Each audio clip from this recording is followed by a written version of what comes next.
there. I'm your host, Leslie Randolph. I'm a self-confidence coach for teenage girls and the self-confidence coach you wish you had as a teen. Honestly, I'm the self-confidence coach I wish I had as a teen because I know I could have saved myself and my mother a whole lot of heartache if I'd only known then what I know now. I hope to save you some of that suffering by sharing the lessons I learned late in life right here on Why Didn't They Tell Us? Welcome to the show. Hey, happy people. Welcome back to Why Didn't They Tell Us? So I'm going to kick off today with a bit of a disclaimer because this episode might feel a little different for you. Typically I come on air ready to teach you a tool or share like an action plan to help you create a desired shift or change in your mindset, which will then, of course, create a shift or change in your world. I aim to always make it simple so you can easily implement what I teach and create the desired outcome you want.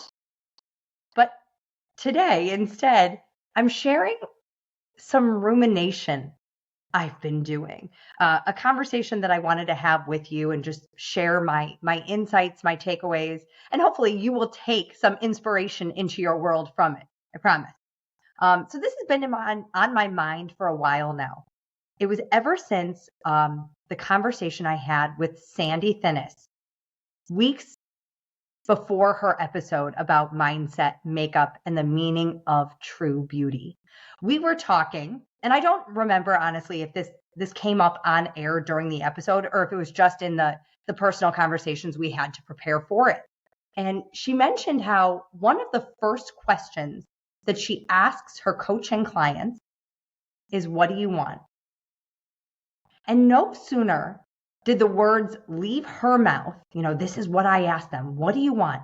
Did I hear a crystal clear response in my own mind? And it said, I don't know. Y'all, I do this work for a living. I coach teens. I coach women. I coach myself frequently. I coach humans at all ages and stages. And that question is at the crux of coaching. But here I was, hearing the question and knee-jerk, reflex response, I don't know. And I know I'm not alone when I think I don't know what I want. Because I also ask this question of my clients and they echo the same response. I don't know. They look at me sometimes like it's a pop quiz I've just sneaked into our session and they're frozen. I'm like, oh gosh, I don't know. And I think there are a few reasons for this response. And that's what I wanted to explore and challenge in today's episode. First of all, I think so many of us believe there's a wrong answer. Like, I know what I want, but it's not what I should want. Whenever I hear the word should, an alarm goes off in me because I know should always leads to shame. Should feels terrible. When we say we should be doing something or we think I should want this, I should do this, I should be that. It seems so well-meaning, so harmless, like this subtle suggestion of what you could be doing differently to get closer to where you want to be and who you want to be. It doesn't even seem very, motivational on the surface, like you should do this. But often should has the opposite effect of motivating, inspiring. I've talked about this before, that when you should, you create an emotional deficit. If you continue to tell yourself you should or should not be doing something, if in fact you are doing that thing or you're not doing that thing. Because every time you should yourself, you diminish where you are and you're fighting with reality. Because if you're not doing it and you tell yourself you should be doing it, you're just going to feel awful. It's like you should be doing this, but I'm not. Shoulding yourself forces you to focus on what you did or didn't do, and usually leads to telling yourself you made the wrong choice because you should have done it the other way, or you should be doing this, right? And this experience I've coined as should shame. Should shame is that inner battle that occurs when you think you should be doing something one way, but you're not. Therefore, it makes you wrong or bad or weak, whatever label you want to put on it. And it also implies that what you are doing isn't enough. It's not the right thing, not good. And in turn, you might start to feel like you are not enough. You're not doing it right. You're not good. Now, one of the reasons we experience should shame is because the should aligns with an external expectation versus an internal desire. And I believe that women are especially susceptible to societal shoulds. There is so much messaging out in the world about what a good girl, I'm going to use good girl in air quotes, should do, should be.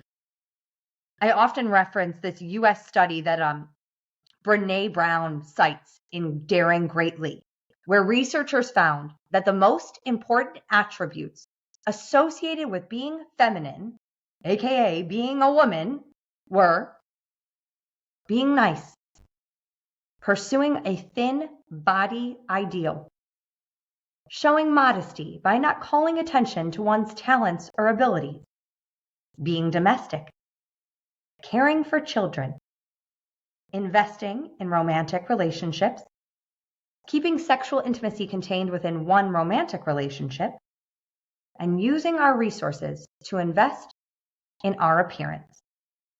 Now, if these are the gold medals women should be aspiring to in order to be good girls, then we are in trouble.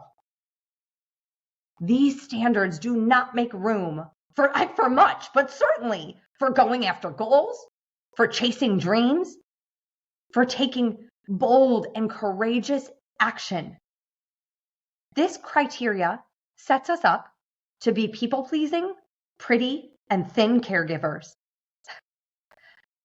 And if that's what you want, if when you hear the question, what do you want? And that is your answer, great. You know, there is no shame or blame over here, so there's no shame or blame in that if that is what you want. But I know a lot of us yearn for something more or simply something different. And to diverge from that which is, the standard for being a woman, it has us rebelling against those societal shoulds. If I want to be a working woman, I want to climb the corporate ladder, I want to shatter the glass ceiling, I want to start my own business. Well, then I'm going against my womanly duty of being domestic and caring for my kids. Should shame. If I want to go to a university that doesn't align with my parents' preference, or to not go to school and instead pursue a trade that I'm passionate about, even though my parents think I should go to school, then I'm wrong, because I should just be nice. I'm taking some liberties here and equating nice with being agreeable. I think they go hand in hand.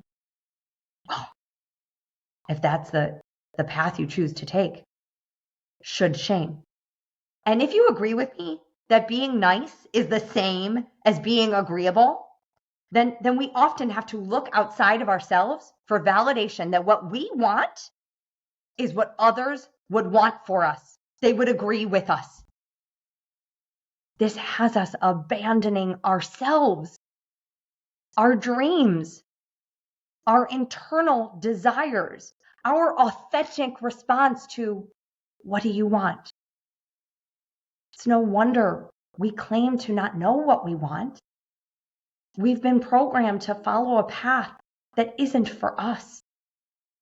It's actually for everyone else's perception of us. how we are viewed versus how we feel inside. What matters more is what they want versus what we truly want. And this makes so much sense if you think about the trajectory of most of our lives. For those, first few chapters of our lives, what do you want isn't even a question we're allowed to consider, right? There's a planned path that is set out typically by our parents, and that path is usually informed by societal norms, but by what their shoulds were, and now what they are passing on is our shoulds. We go to school, we behave, we get good grades. We're nice and we don't hurt other people's feelings. We stay out of trouble. And we might explore some passions and extracurricular activities, some of which, are our own choosing, but others are, what mom or dad suggested, and we simply oblige to. We go to university, get a job, and not just any job, a good job, a real job. Get married, have 2.5 kids, the dog, the house on the tree-lined street with the picket fence. I mean, I'm dating myself a bit with this trite explanation, but it's a reality that's still very much alive and well for many of us. And if any of it rings true for you, then it would make total sense that the question, what do you want? It feels foreign. Of course, if you've also been adhering to those societal shoulds that we uncovered earlier, what a good girl should be, it might not only be foreign, it could be dangerous.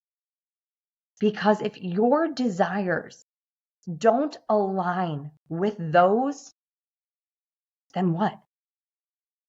You're wrong? You're less than? What comes up for you? If that internal knowing, maybe one you've quieted for so long, doesn't align with that, how does that make you feel? I'm going to tell you a story. I mean, as you all know by now, if you're here with me, I am a certified life coach. I focus on confidence coaching predominantly for teenage girls. This was not, the first stop on that path. I followed the programmed path for me. I was a good girl. I got good grades. I did get good grades. I shouldn't say that. I was a good student. I was a good girl. I went to university. I was very lucky to go to university. And I went to be an actress. I went to school. I thought my want was to be an actress. But when I graduated school, I was working at a bar. In my mind, I was like, I'm making great money. And, my mom then in the most loving way was like, well, no, you need to get a real job. And she told me, it's so funny. She said, you'd be great in PR. You should go into PR. Well, someone offered up my should on a silver platter. And so I listened to my mother. I went into PR. Now, how lucky for me that my first job out of college, a prerequisite for it was to go through a group coaching program. I was 21. And I'll save that story for another time. But the reason that I am so passionate about working for teens is because of what I know I needed when I was a teen. Because I took some pretty dark detours that, thank goodness, I'm where I am today. But honestly, without that group coaching program, I don't know if I would have been. I often credit it to saving my life. It changed my life, but it likely saved my life. And I remember so clearly sitting in that room and thinking, that's what I want. That is what I want to do.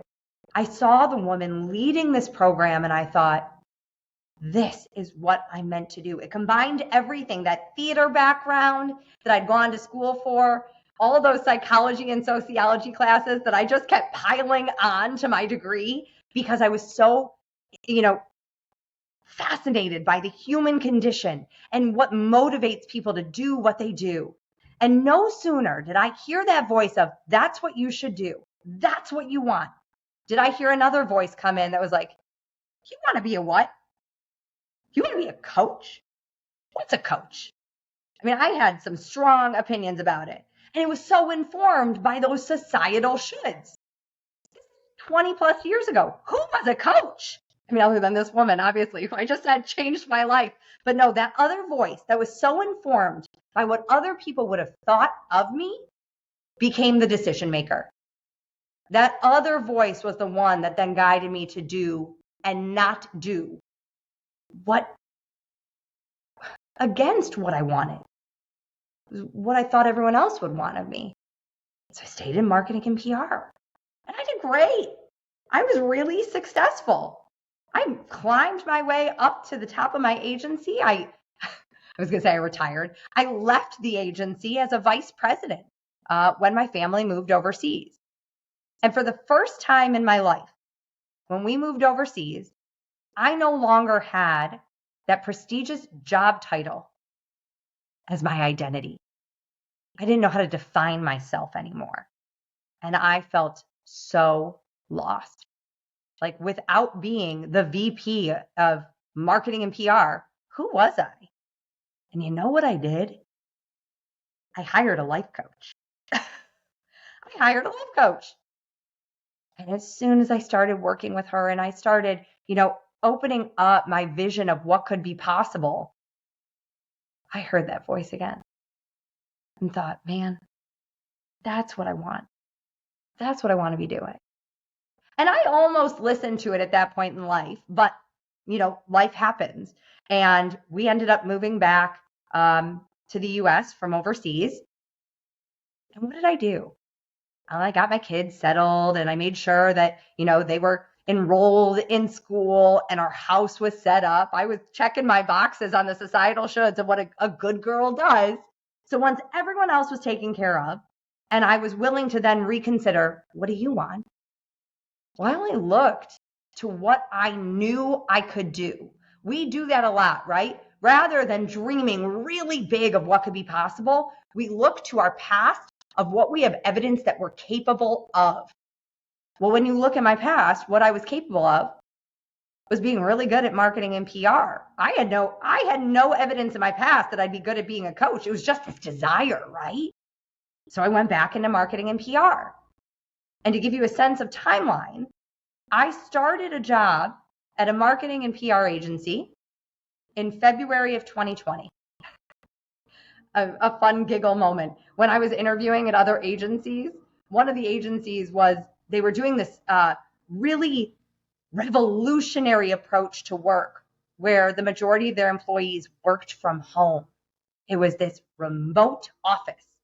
And in February of 2020, I was like, oh no, I don't do that. I like to be in an office. So I politely told them this wouldn't be for me. But little did I know that in March of 2020, 1 month into this new job, I'd be working from home. And not only working from home, I was onboarding myself still at the new job. I was brand new after being out of work for many years. My kids were being homeschooled. I mean, I kept saying, I feel like a waitress in roller skates. I am going to drop something. It's either going to be my kids' education, this new job, my sanity, something's going to go. And 6 months into the pandemic and going at this waitress and roller skates pace, I decided to do something about it because I could not stay, forever teetering on those roller skates. And I hired a life coach. And I heard that voice again of, this is what I want to do. And at that moment, that moment when, the height of the pandemic where we had this realization that life is so short and everything can change on a moment. And that desire became more important than the shoulds. Like, it's my life. I want to do this. I want to create this impact. I want to help people. That meant more to me than the, you want to be a what voice? I turned down the volume on that voice. Those societal shoulds. I cranked up the volume on the, this is what I want voice. And obviously, you know how that story ends. I'm sitting here today talking to you as a life coach, working with teens to cultivate self-confidence, living the answer to this is what I want. So I share this with you and that confession at the top of the show of, isn't it funny that my brain just on default mode was like, I don't know what I want. I had to, pull myself back and be like, oh no, you do. And you're living it. Good for you, babe. Keep going. So I want to offer you that it is okay and frankly understandable if I don't know is the answer that comes to mind when someone asks you or you wonder to yourself, what do I want? But please don't let I don't know be your final answer. If this was a game show, don't lock in on that one. I don't know is a roadblock. It stops you from considering what you could want, what you do want. It stops you from recognizing what you do already know. So just notice if that comes up for you, if your knee-jerk, your autopilot, your default response is, I don't know, please ask yourself again. What you want is so important. It will inform what you do and don't do and who you become in this one and only life of yours. Don't let I don't know be the compass. It'll keep you stuck. So just lovingly ask yourself, but what if you did know? What would my 7-year-old self say she wants? What would my 100-year-old self say she wants? What if there were no wrong answers? What if I couldn't fail? These questions just open the door to possibility. Your possibility. There's so much of it. I see it. And I hope this episode helps you see it too. Whether you're deciding your next steps after high school, your career path after college, or it's just a Wednesday and you tuned in for some inspiration and motivation, I hope you will take the time to answer the question, what do I want? I hope you'll answer it with no shoulds, no right answers, no parental programmed responses. I hope you'll answer it with self-confidence, knowing who you are, seeing all your gifts and goodness, recognizing all your promise and possibilities, and with full belief in yourself to make whatever dream you have a reality, even if everyone else would have something else to say about it. We can coach you through that. I hope you answer the question. I know you can, and I'm cheering you on for all of it. Till next time, my friends. Love what you hear? Well, I'd love to hear from you. You can find me at confidencecoachforgirls.com. That's confidencecoachforgirls.com. Or email me at lesliethelifecoach@gmail.com. That's lesliethelifecoach@gmail.com. Hope to hear from you.